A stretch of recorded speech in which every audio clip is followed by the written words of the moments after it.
धन धन सतगुरु तेरा ही आसरा। सतगुरु जी की प्यारी साध संगत जी, आज हम जानेंगे कि किस तरह एक पूर्ण गुरु अपनी संगत की संभाल करते हैं। कोई भी गलत शक्ति उन्हें हाथ नहीं लगा सकती और ना ही उनका कुछ बिगाड़ सकती है। बस आपसे मेरी एक ही विनती है कि वीडियो में अंत तक बने रहें। साध संगत जी, जब हमें एक पूर्ण गुरु की शरण मिल जाती है और हम उनसे नाम लेकर सतगुरु के हुक्म में रहकर भजन सिमरन करते हैं तो जी शब्द की कमाई करते हैं और अपनी मन मर्जी की भक्ति को छोड़ देते हैं तो हमारी भक्ति कितनी मुकम्मल हो जाती है। आज हमें इस घटना को सुनकर इसका एहसास होगा। साध संगत जी, मध्य प्रदेश के मालवा अंचल का एक गांव है। उस गांव में एक सत्संगी परिवार था जो गुरु जी से जुड़ा हुआ था। उनका अपने सतगुरु पर अटूट विश्वास था और वे हमेशा सतगुरु के भाने में रहना पसंद करते थे। लेकिन वे कहते हैं ना कि कोई दुख तकलीफ या ऐसा हादसा हो जाता है जिसके बारे में हमने सपने में भी नहीं सोचा होता। ऐसे समय में हमें अपने आसपास एक अदृश्य शक्ति का एहसास होता है जो बुरे समय में भी हमारी संभाल कर रही होती है। तब हमें यह एहसास होता है कि यह हमारे गुरु जी के अलावा और कोई नहीं हो सकता। साध संगत जी, यह घटना 90 के दशक की है। उस समय महाराज सावन सिंह जी गुरु गद्दी पर थे। संगत जी उन्हें बड़े प्यार से बड़े महाराज जी कहा करती थी। यह दौर तब का था जब गांव में यातायात के साधन कम ही होते थे। शादियों का सीजन था और इस सत्संगी परिवार को थोड़ी दूर के पुराने रिश्तेदारों से न्योता मिला था। वे 25 किलोमीटर दूर बस गए थे। घर की बीबियां उस शादी में पहले जाने का विचार कर रही थी, जबकि पुरुष बारात वाले दिन ही जाते। 4 बीबियां, जिनमें घर की 3 बुढ़वे और एक ननंद थी, सजने संवरने के बाद घर से निकली।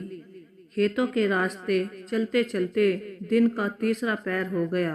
रास्ते में एक कुआं और एक पेड़ देखकर उन्होंने वहां रुककर आराम किया, लेकिन आराम ज्यादा लंबा हो गया और गोधूली बेला तक उन्हें चिंता सताने लगी कि क्या करे। रास्ते में उन्हें एक घर मिला। वहां की एक महिला ने बताया कि वे उल्टे रास्ते पर आ गई हैं। उसने उन्हें अपने घर में रात बिताने का शुभ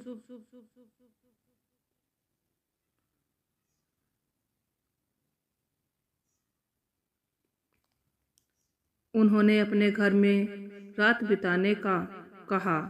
चारों बीवियां उसकी बात मान गई और वहीं रुक गई। रात को उस महिला ने साधारण खाना बनाया। सभी आंगन में सोने के लिए लेट गई, लेकिन एक बीबी जो भजन सिमरन करती रहती थी, उसकी रात को अचानक आंख खुल गई। जो उसने देखा वह देखकर उसकी चीख निकल गई, मगर वह चाहकर भी चीख नहीं पाई। मुंडेर पर दर्जनों बीबियां बैठी थी और नीचे देख रही थी। वहीं वह महिला जिसने उन्हें शरण दी थी, हवा में बीचों बीच बिना किसी आधार के बैठी थी। मुंडेर पर बैठी बीबियों ने कहा, तुमने अच्छा किया इन्हें रोककर, अब हम सब इन्हें खा लेते हैं। मगर वह बीबी जिसने उन्हें शरण दी थी अड़ी रही कि नहीं, हम ऐसा नहीं कर सकते। हम मनुष्य नहीं हैं जो विश्वास में लेकर विष दे दे। और फिर यह पूर्ण गुरु की संगत है जो नाम का जप करती है, नित नेम से रहती है। अगर हम ऐसा करेंगे तो हमारी खैर नहीं। साध संगत जी, वह बीबी सब देख और सुन रही थी, मगर उसे महसूस हो रहा था कि उसके प्राण निकल जाएंगे। वह चाहकर भी कुछ बोल नहीं पा रही थी और ना ही हिलडुल कर अपनी बाकी भाभीियों को उठा पाने में समर्थ थी। साध संगत जी, उस बीबी ने किसी तरह अपनी आंखें बंद की और मन ही मन अपने सतगुरु को याद कर नाम जाप करने लगी। वह मौत का इंतजार कर रही थी। फिर नाम जपते जपते पता नहीं कब उसकी आंख लग गई और वह सो गई। सुबह गायें भैंसों की घंटियों की आवाज ने उसकी नींद खोली।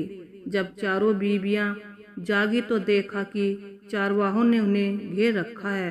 तभी अचानक ध्यान आया कि ना कोई मकान था और ना ही वे बीवियां, और तोर वह खाट कंबल भी नहीं था जिस पर वे सोई हुई थी।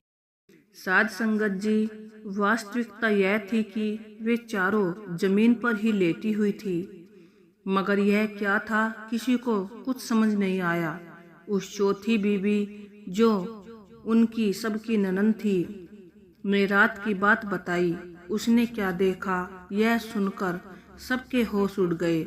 पता नहीं वे बीवी कौन थी, मदद करने वाली कोई देवदूत जो सतगुरु ने उनकी संभाल के लिए भेजी थी, या फिर कोई बुरी आत्मा। खैर जान बची, लाखों पाए, लौट के बुद्धू घर को आए। जब यह चारों बीवियां अपने घर पहुंची और सारी घटना घर वालों को बताई तो घर वालों ने कहा, ज्यादा परख करने की जरूरत नहीं, सतगुरु ने तुम्हारी पूरी संभाल की है। इसे एक बुरा सपना समझकर भूल जाओ, सतगुरु का शुक्र करो और भजन सिमरन पर ध्यान लगाओ। साध संगत जी, इस सच्ची घटना से यह निष्कर्ष निकलता है कि अगर हमें उस मालिक पर भरोसा है और हम उसे सच्चे मन से याद करते हैं तो मुसीबत के वक्त वह हमारी पूरी संभाल करता है। धन धन सतगुरु तेरा ही आसरा।